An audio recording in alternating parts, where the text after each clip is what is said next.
Good afternoon, everybody. Welcome to the Moving Markets Podcast. It is Wednesday, November 29th, 2025. Right now, at the time I'm recording this, it is 12:28 p.m.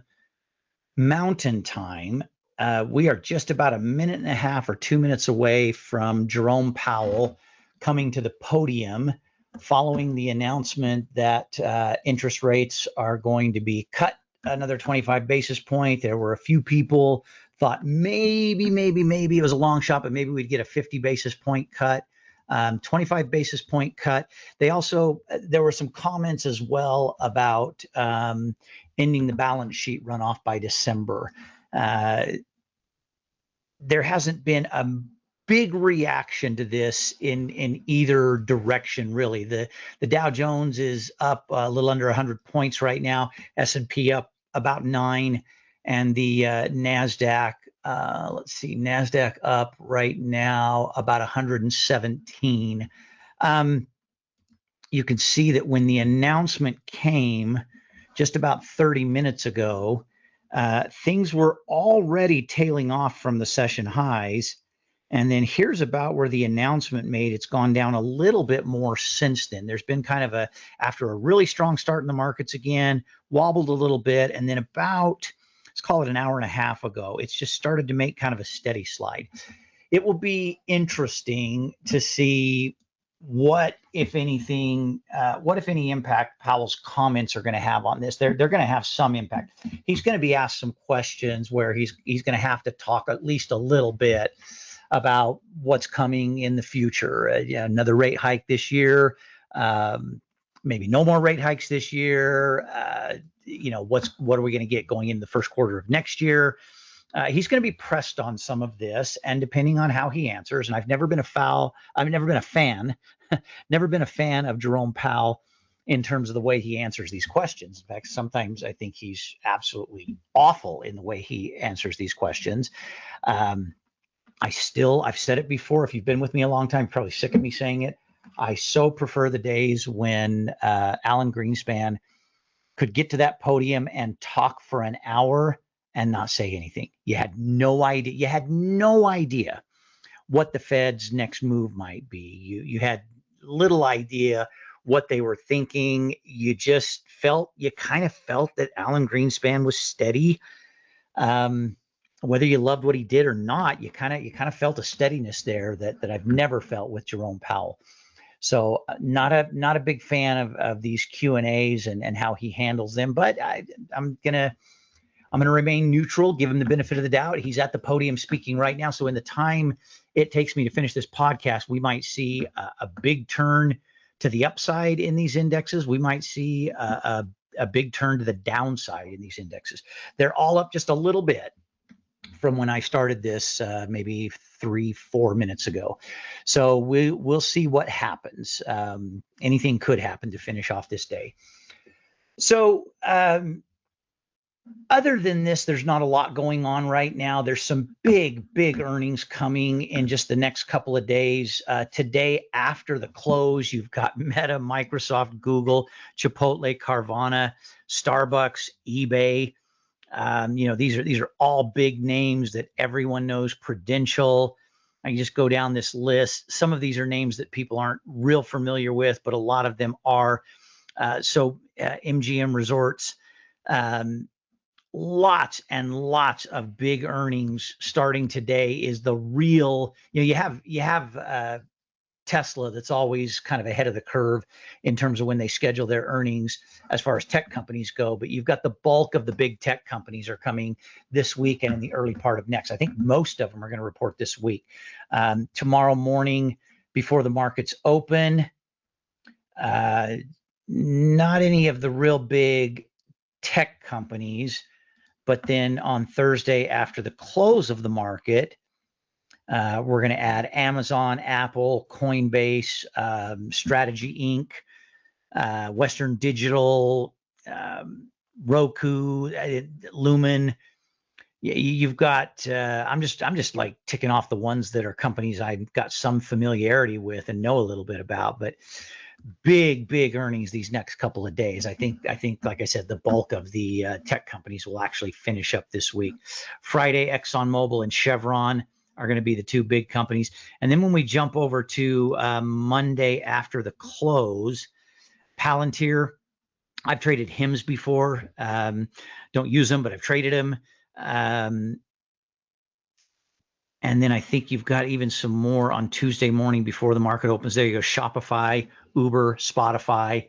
I might, before the end of this week, put trades on any or all of those. Spotify, Shopify, Uber. I think they're all going to be potentially big movers when they report. And that is Tuesday before the open. So, we'll talk more about beyond that when we get a little bit closer to it. But big earnings for the remainder of this week and the early part of next week. Yesterday, I closed out my NVIDIA trade. And no sooner had I done that than NVIDIA ended up going up $10+ a share. I think they finished up over $9 a share on the day. Probably could have had another 3, 4, or 5% on that one, but it's a phenomenal trade. It between that and the Palantir trade we did, end of last year, those are just amazing trades. We've got a Palantir trade on right now that's still open, that's doing really well. We've got our SPY trade that's already up for us and doing really well. And if you were watching Discord this morning, I put out a new NVIDIA trade. I decided it was time to cash out on the NVIDIA spread that I had open, but I went out to June of 2026 and I got 215 long calls. And I did December of this year, 225 short calls. And it started running away from me right when I tried to put it on. So instead of getting in around, $19.80, $19.90, I ended up at $21.20, I believe, is where I ended up getting into that. I'll add that to the spreadsheet. This is a long-term trade. Again, these are in December and these are in next June. I'm excited about this trade. I still think NVIDIA is just a company you have to trade, you have to own it, you have to be a part of what NVIDIA's got going on.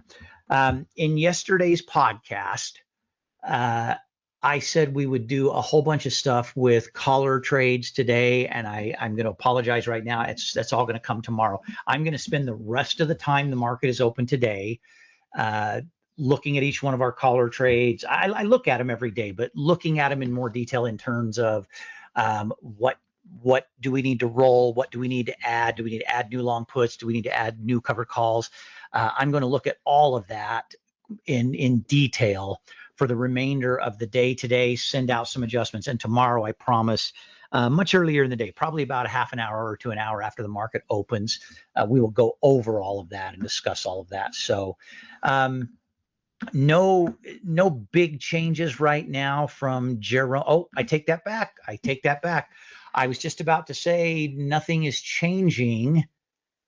This is weird because I show -13 right here, but my TV, which should be closer to like, streaming, like live, I show the S&P has gone down, but only a little bit.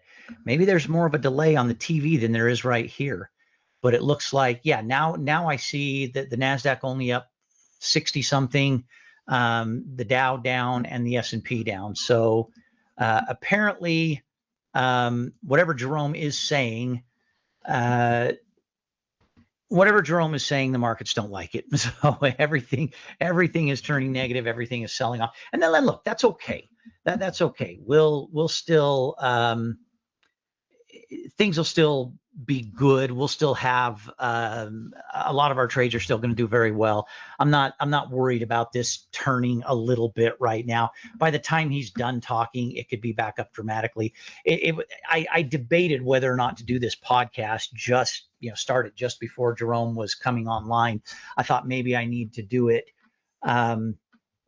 maybe I need to do it after he's commented and we see what the effect of the market is going to be closer to the close of the market. But I've got some things going on this afternoon, primarily looking at these collar trades, but I've also got to be wrapped up a little bit earlier than that. So I wanted to get this done so that I did not miss the opportunity to do it. So that is where we're at.